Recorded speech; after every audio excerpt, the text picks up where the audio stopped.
All right, we're back on sports, and I want to say this right now. There's a lot of things to talk about today, a lot of Philly sports to talk about in the beginning, but first, before we get started, I do want to talk about one City Sports. That's right. For those who don't know, the chain City Sports, it closed down here not too long ago. They also have it in Boston. They have it in a number of places, a chain store. And they weren't really moving product because the people who were owning it were pretty much mismanaging the store. So I was pretty sad to see that the store had closed down because City Sports had did a number of things, at least for this city. I don't know how it was in other cities. But for here, like they had running schedules. They prepped you to run, certain marathons and things like that. They would, and this is all for free, mind you. They also would set you up with running groups if you needed, if you need help. They did a lot of things for free for the community when it came to running and sports in general. All right, they did a lot of sponsorship stuff. I think it's the best thing about City Sports, even though I thought the prices were kind of high unless the stuff went on sale. But they did have some good stuff, some good product there. I want to say now that even though I was sad to see it close, I'm happy to announce that City Sports has been saved. That's right. Apparently some guys have come through and have saved the franchise. Even though they lost their store here, like the actual location, they're talking about building it back up in specific areas. So it will be back. I want to say thank you, for the guys who saved City Sports. They brought it back to life. It's one of those things where when you have a store that can help the community or help you as an individual, not just in store, but also outside, that's something that you don't take for granted. It's something you don't. But I do want to move on. I do want to talk about Philly sports, so let's get started. First, I want to talk about the Philadelphia Phillies. For those who don't know, they have beaten the University of Tampa 8-3. Now, for those who don't remember, all right, University of Tampa beat the Phillies last year, and it was very embarrassing that a pro team lost to a college team, okay? So everyone here was saying, look, hey, you can't lose to these guys. You got to play, you know what I mean? And they beat them 8-3. I will put it like this. The name that you should look for this year in this preseason that's coming up, because I believe it starts, tomorrow? The actual Phillies preseason? Which is a Grapefruit League. The name you should look for is Roman Quinn. That's the guy you should keep your eye on, just to let you know. We'll see if there's other standouts, but Roman Quinn is the guy you should look out for, okay? Let's move on. I want to talk about the Philadelphia Union because no one ever talks about the Philadelphia Union unless I talk about them here and there. Now, for those who don't know, the Philadelphia Union are getting ready to start up their preseason as well, okay? They've had a couple games so far, and they always get alerts from the Philadelphia Union when their games are coming on, and the thing is, they're like, they're going to play Toronto this weekend. They were supposed to, at least. And I'm like, okay, they're going to play Toronto. And what happens? They're not on TV for me to watch. Not at all. Not on any major channel, not on any local channel. Like, if you want the Philadelphia Union to be part of this city, Philadelphia Union, all right, because it's supposed to be the next sport. Like I said last week, y'all don't even consider Philadelphia Union real sport. Real team at this point. It goes to show you the lack of advertising and the lack of airtime that they have.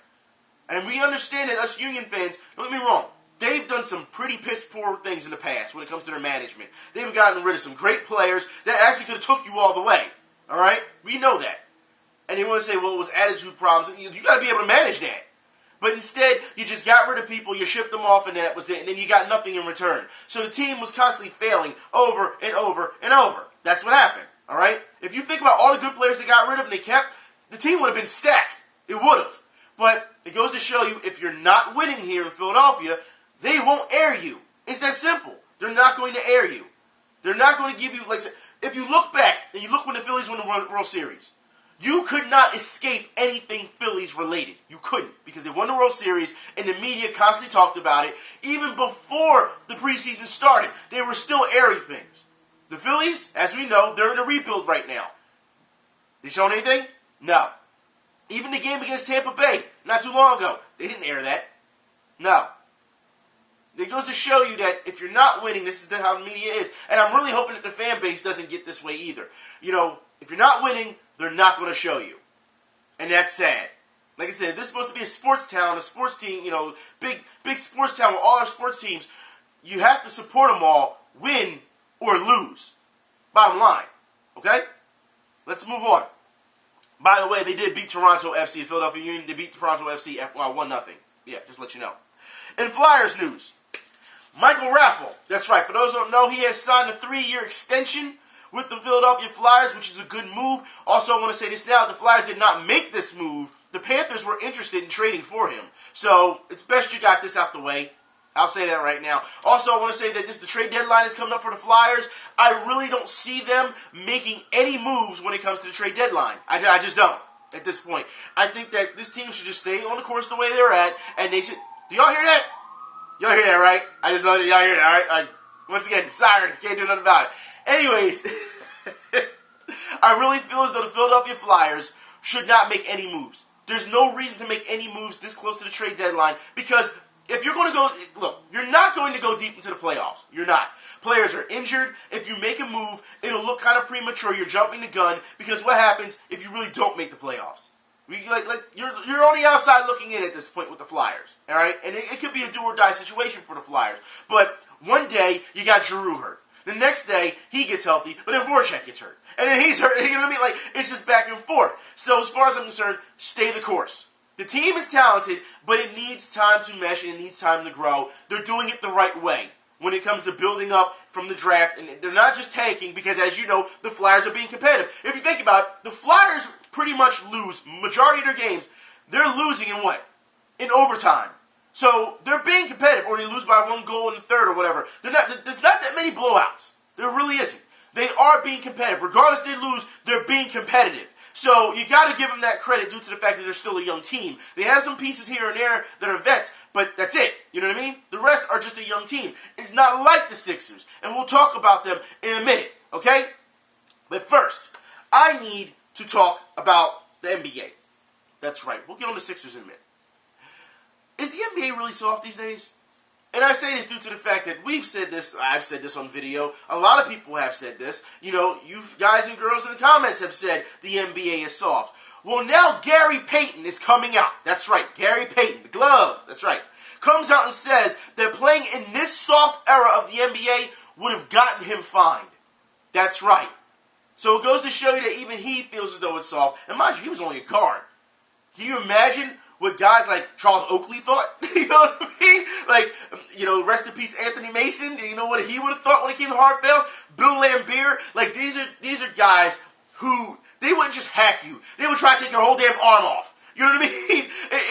It goes to show you that the NBA has become such a soft diva league. And I understand that we're going to see those stars still excel in these type of leagues. I mean, let's be honest here. Steph Curry is an amazing shooter. All right? He is. He's one of the best that we've ever seen do this. But you also have to take into account the league that he's playing in. It's a very soft league. I think if he'd have played back then, they'd have roughed him up. They'd have sent the goon after him by now. It wouldn't have been all this celebrating and playing. And for those who know what I'm talking about, watch Steph Curry as he knocks down his three. And when he tries to go and celebrate because he's not getting back on defense, gets crossed over and knocked down.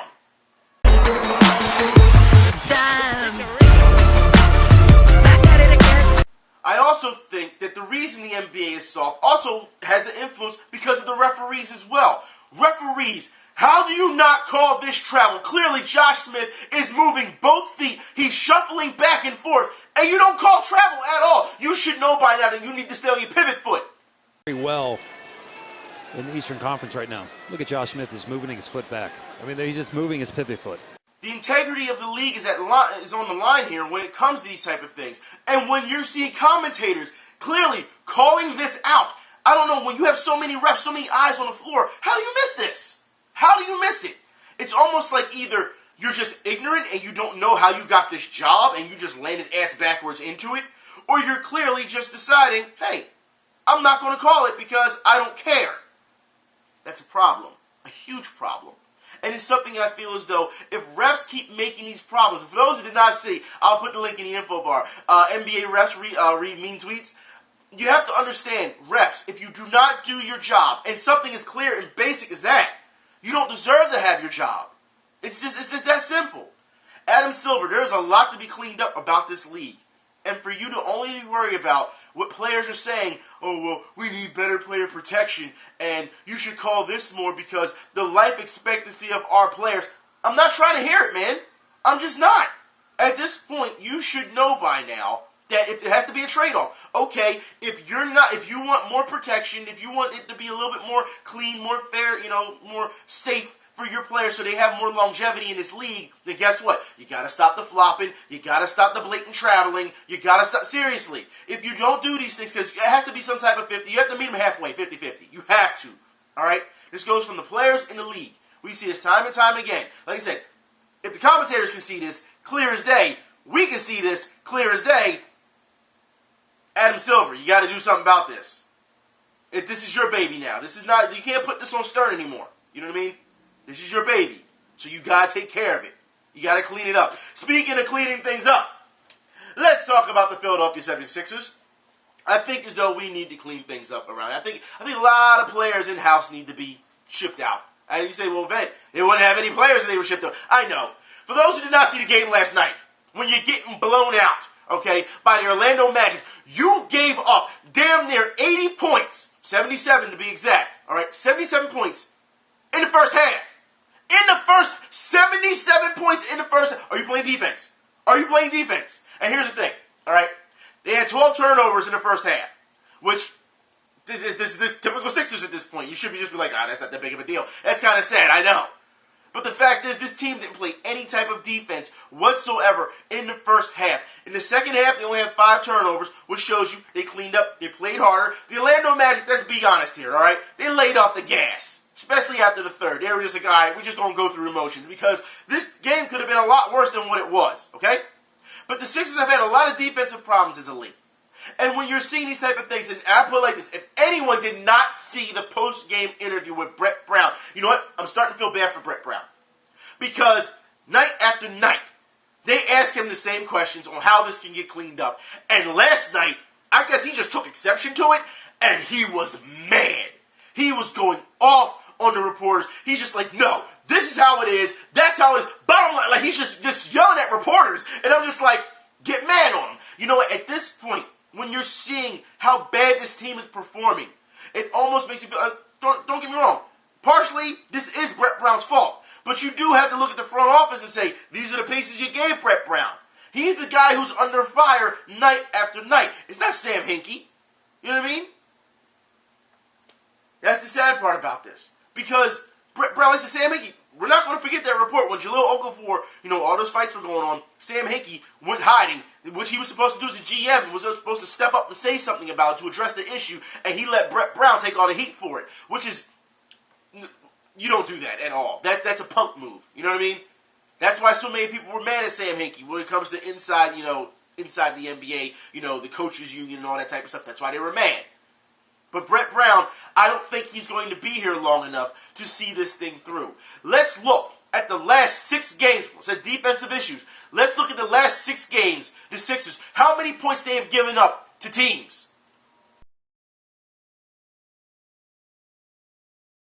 Last night, the Sixers gave up the highest point total they've given up. They tied it, actually. The highest point total they've given up all season. They simply don't have the pieces to contend. They don't. And here's the thing, okay? Because when you see these type of things, and it just, like I said, it disgusts you as a fan to watch. It does. But then you have another part of the fan base saying, well, you got to give it time. They'll get the pieces. You got to believe in the system and trust the process. Stop. We've been down this road before. We already know the process is dead. Jerry Colangelo has already said it. It's done. All right? And for people who are still saying, trust the process, it tells me that you really aren't a fan because you would have seen what the front office has said about that already. As a fan, you would keep up on this shit. All right? That's what it tells me. You're not keeping up on it. So, you're not a fan then. Because if you're still saying that, there's something wrong with you. Now, also, there's talks that the Sixers are looking into trades for another point guard. Which, if you ask me, they need another point guard. Ish Smith cannot do this all by himself. He needs a break. He doesn't have a legit backup point guard that can penetrate. And that's what you need. So what I've seen so far, there's talks with OKC and there's also talks with Detroit. We'll see what happens. But we do need another point guard. Like I said, you got to get pieces. And we already know because the way they've handled, the front office has handled this situation. Remember the report where teams have already said they will not give, and agents will not give their good players to the Sixers. They'll give, C-grade players, D-grade players to the Sixers so they can get their dollars up, so they can get that exposure. So you're not going to get some of the best players to help build this team. This is what the front office has done to themselves. So this is going to be tough. Like I said, even though down the line you can say, well, in a couple years, we'll be good. That's not the point. The point is you're watching this freak show right now. It's a circus. It is. And a lot of these players, as far as I'm concerned, don't even deserve to be in the D-League. They're just chucking up shots for no reason. Are they not looking at the setup? Seriously, you got this half-court setup for offense, and there's guys down low who are like, I'm open, pass me the ball. Or I got a mismatch, I got my hand up, pass me the ball. What do you do? I'm jumping shot. It makes no sense. You got guys running 1-on-5, because the rest of the 4 Sixers are still in the back, trying to run the transition, 1-on-5, trying to take the ball. Like, what is wrong with you? Wait for your team. Like, it's almost like people are playing 2K on the real court. That's what it feels like with the Sixers. They're just running, and there's no rhyme or reason to it. When you start off the game 8-0 last night because the Magic just had an 8-0 run on you, and you got to call timeout right away, that should tell you something. It's hard to watch. It just is. Speaking of hard to watch, for those who don't know, I've told you, I don't know how many times, that nobody is safe. Nobody's safe. All right? From the dab, we know this. We've seen it now in cartoons. We've seen it in parades. We've seen it done to announcers. We've seen it done to interviewers. Now, you're doing it to presidential candidates. And when I say one, I mean one by a landslide. As much as I want to say y'all took it too far, I don't know. Maybe Trump deserves that. I don't know. However, we need to have a talk again. Now, we've seen in the previous couple weeks, Atlanta, you was taking L's, all right? We saw North Carolina, you was taking L's. We saw not too long ago in Orlando with their mascot, some freak shit, right? Taking L's. So this week, we need to have a talk with Detroit Pistons fans, Detroit fans. We need to have a talk. How is it that your usher, that's right, the usher that works at the games, one of the ushers, how he doing this, man?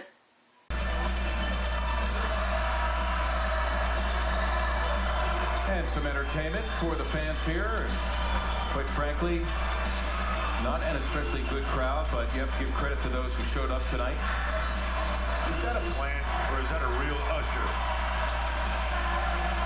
He's dressed as a real usher, but I'm looking at some of the other ushers and he seems a lot younger than him, but I'm being told that he is a full-fledged real-life usher. Well, we know it isn't usher. Ah, nice. They'd be at Cleveland games anyway. But the usher getting the robot. You know what? I can't be mad at that. I just can't. I guess we don't have to have this talk, Detroit. I'm just saying that it's crazy to know that that's a real usher at the game, and he's more entertaining than the guys who are on the court. I don't get that. But hey, GG. That's all I can say. And seriously. Like, after seeing that, I was just like, can't be mad. You know what I mean? Can't. Anyways, let's move on. Other things I can't be mad at. Chelsea FC. That's right, Chelsea. Let's talk about your match with Southampton. Let me say this right now. First off, you should have beat Southampton. And you did. But you did it in such dramatic fashion in a comeback when you beat them. As far as I'm concerned, this is something that needed to be done.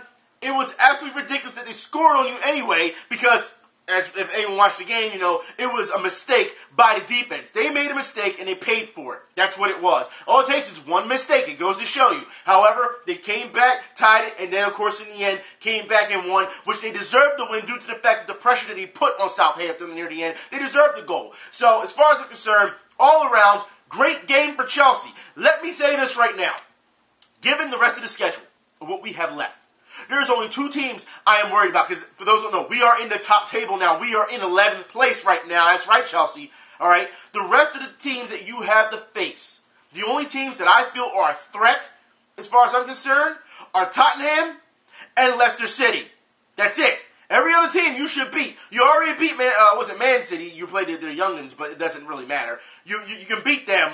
Everyone else that is in your way is beatable. They are. Finish this strong. And you know what? For those, the commentators said it best, over the weekend. They said that this team, and I've been saying it since Marino's been fired, is playing completely different. They're playing with fire, not with swag. They actually said fire. And it has been a big difference in personnel when it comes to their attitude. All right? When it comes to dare we say, being coddled and, being more friendly towards each other when it comes to in the locker room. So it goes to show you that that was a problem in the past, all right, in the beginning of the season. They have now backed up their words, and you don't see Chelsea fans complaining, right? No? Don't see them complaining, no. Before it was, you're a bunch of rats. How dare you? You'll see that now. Because winning solves everything. That's why, when it comes to sports. You know that. We've seen it here in America. People rape women or beat up on women. As long as you win, all is forgiven. Is it right? No, it's not right. But you should know that's how the majority of fan base is. If you think about it, you look at what's going on. Of course, you can't put the Chelsea in that situation just yet because nothing that horrific has happened. But we've seen some extreme examples of it over time, have we not? Should we even bring up Ray Lewis? All right. It just goes to show you that at the end of the day, fans, if they don't know what the fuck they're talking, just shut up. Just shut up. Just let people who know what's going on, because like I said, a lot of these fans seem to not understand, or how to take a losing season. So you analyze it for what it is, and you say, okay, this is how you can make your moves. You know what I mean? And then you have these fans who just sit and cry on here. How dare they got rid of Moreno? Right. You're salt. You're salt. What have you learned? That's all I have to. What have you learned?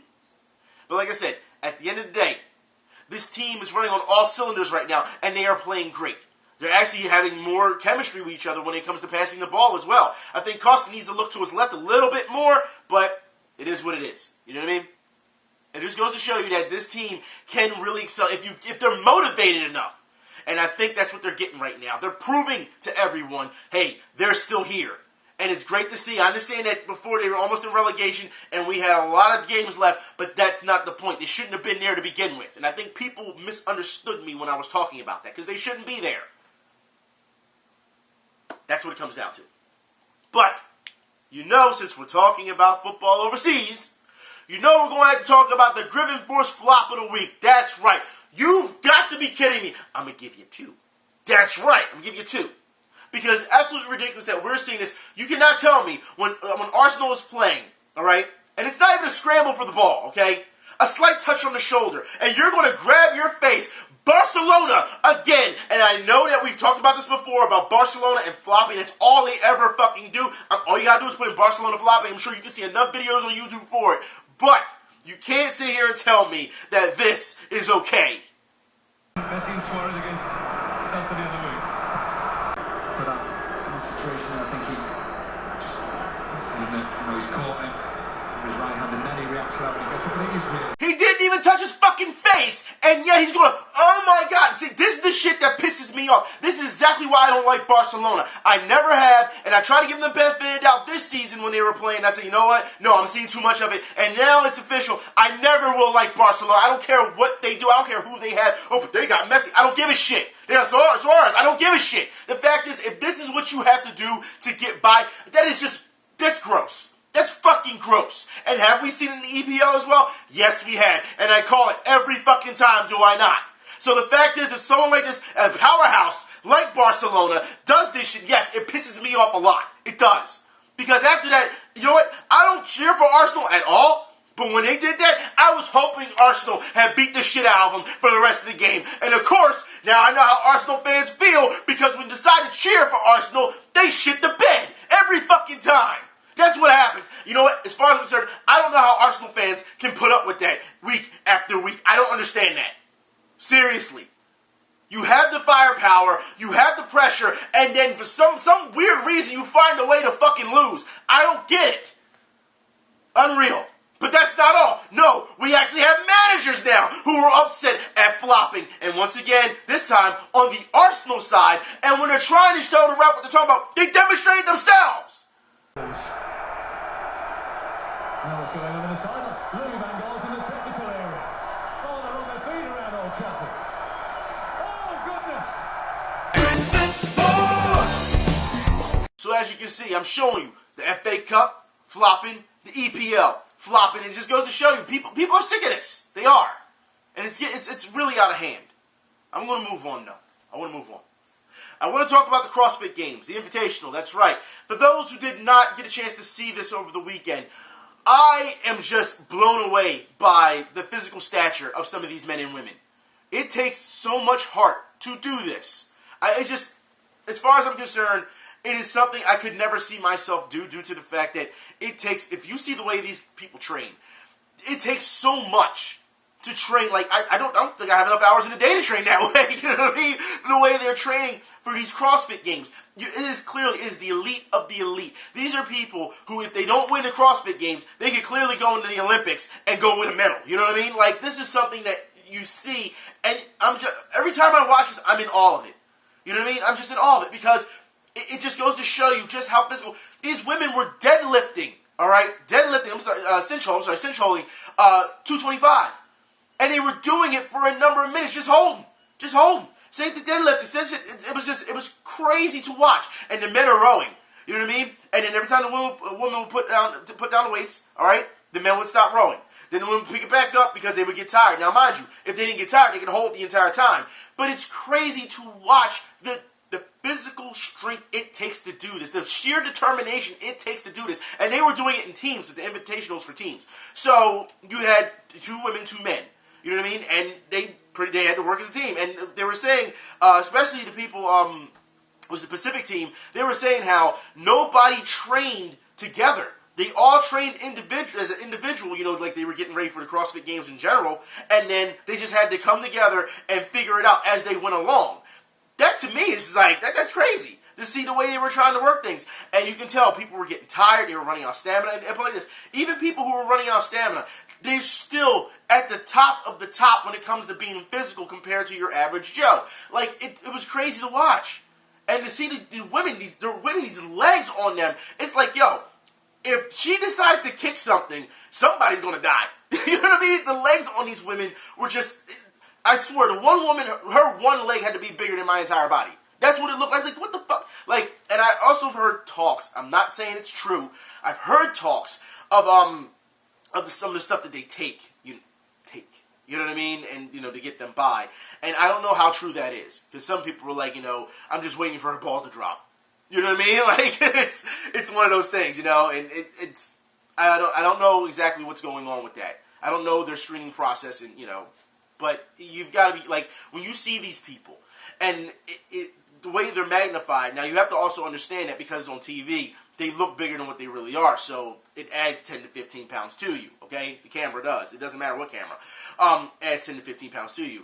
So, in person, they're a lot smaller, you know what I mean? But the way the definition of their body, the way it's sculpted, is just, it's an amazing thing to watch. It's just, like I said, I sit there and I marvel at it. I'm just like, oh my God. Like, and you know what I mean? It's like, I couldn't imagine doing what they're doing. You know what I mean? For especially for as long as they do it for. You know, it's something that I would never think of doing. Like, the beginning, they're like, yeah, you got to do 25 handstand push-ups. Headstands, and like they're like, okay, they get up on their hands, you know, upside down, and they're doing push-ups, like, and they're knocking them out with no problem. I'm like, holy shit, you know what I mean? Like, it's just, it goes to show you how much training, how much determination it takes for it. And I have to, my hat's off to them. You know what I mean? It is the peak of physicality as far as I'm concerned. You know, no matter how many Spartan races I sign up for, no matter how many mud runs you do, that is a completely different monster. You know what I mean? It just is. That's crazy. It's absolutely crazy to watch. And, you know, I enjoy it so much. Also, I just want to give you all a little update real quick before I end this video.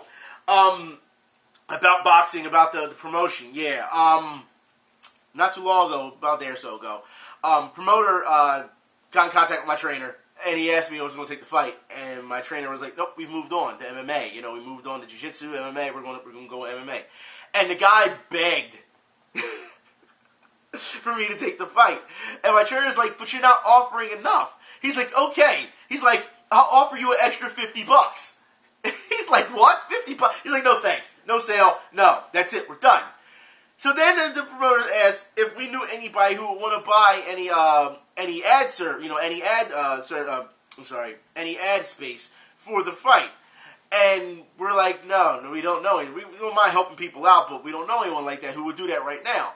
And then he starts to talk to my trainer, and he's asking him if he can do all this promotional stuff. And my trainer's like, yo, for the things that he's asking me to do, you would have to pay me like a full-time job to promote your fight. And you're the promoter. Like, yeah, it's best we just walk away from that one. So it goes to show you that now it's time to move on. Like I said, I got a lot of runs coming up anyway. I got a lot of Spartan races. I got the Love Run coming up, the Broad Street Run coming up. Like I said, it's possible that I can do the Philadelphia Marathon now. It depends on how jiu-jitsu, the championships go for jiu-jitsu. So yeah, as far as I'm concerned, this is a good thing for me. And I mean, and if the opportunity comes back up, we'll move on. But next year, we're sticking with MMA still, and we're going that way with it. And I'm pretty happy about it. I'm allowed, for what I'm here, I'm allowed to gain some of my weight back. So it's really interesting now because for those who don't know, I was fighting at light heavyweight. That's I dropped from cruiserweight because I was 205 pounds, which is right there at the border of heavyweight, to light heavyweight, which had me at 175. Now my trainer's telling me I'm allowed to go back up and weight a little bit. So I'm pretty happy about that, even though he wants me to stay somewhat in this range because with jiu-jitsu, I still have to be in competitive weight for jiu-jitsu. If I go too high, then I'll be fighting the bigger guys, which won't work in my favor. You know what I mean? Especially when you're grappling, because strength is a big issue. But between 175 and 185, I'm allowed to go up. So that means that I'll be fighting anywhere, and I've said this on Twitter to some people, I'll be fighting anywhere from 6 to 15 people that day. That's right. You have to fight all those people that day for the championship. There's not one of these days where you fight one person or this person or just a couple people and then you come back the next day. No. You're there for hours and hours, all right? And you have to compete one after another, after another, after another. Then they have a break. Then you have to worry about your adrenaline dump. Then you have to bring it back up when it's time. Like I said, people who work out, and you know how this goes. You know what I mean? Adrenaline dumps and getting that back in your electrolytes, and it's a big problem, and knowing when to eat, because if you're not scheduled to fight just yet or, compete just yet, you're allowed to eat, but, and then what if they spring it up on you? You don't want to be eating, competing on a completely full stomach, you know what I mean? So it's one of those things where you really have to watch what you do. It's very calculated, these tournaments. So, but I am very happy to know that I can go back up in weight. I feel really good. I haven't hit an actual weight, like lifted weights, in quite a couple months. I'm going to say ever since the training for boxing. So it's been about 6 months or so since I've lifted a weight. Of course, we're lifting tires and, flipping tires and using sledgehammers and stuff like that, but not actually getting in the gym and pushing weight. You know what I mean? So very interesting. So I'm very happy, that I can go back up somewhat in weight. So should be a good thing. Anyways, I'm done for today. I know we didn't get into fighting. To be honest, I didn't get a chance to see a lot of fighting this week, so that's why I'm not talking about it. So we'll do that next week, actually, because there's some things I really want to check out. So I will talk to y'all later. Y'all be safe. Gaming Video Wednesday. I'm out.